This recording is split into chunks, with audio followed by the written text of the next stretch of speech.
সুন্দরী মেলা রে। ঠিক বলেছেন কর্তা। ওই মেয়েটি কে রে? ওই যে খোপায় লাল ফুল, বেশ ইয়ে গরম। ও তো কদম, বসন্তের মেয়ে। বসন্তের মেয়ে কদম? হ্যাঁ বেশ টাকর জগৎটি হয়ে উঠেছে। হ্যাঁ, এতদিন আমার নজরে পড়েনি কেন? ওর সঙ্গেই তো আজকাল মানে ঘনার বেশ একটা মাখো মাখো ব্যাপার মানে চলছে। তাই বুঝি? হ্যাঁ। সেটা তো জানতাম না।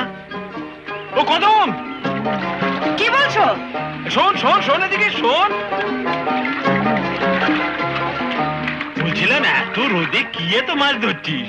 ধরার পড়ছে কই গো, হাত লাগলে পিছলে যাচ্ছে। আহা, কি কষ্ট কি কষ্ট। তা এত কষ্ট কেন করছিস? আমার আড়তে চলে আয়, আমি মাছ দেবো, তুই আরাম করে বেচবি। তার দাম মেটাতে হবে কি দিয়ে? টাকায়? তাই গায়ে গতর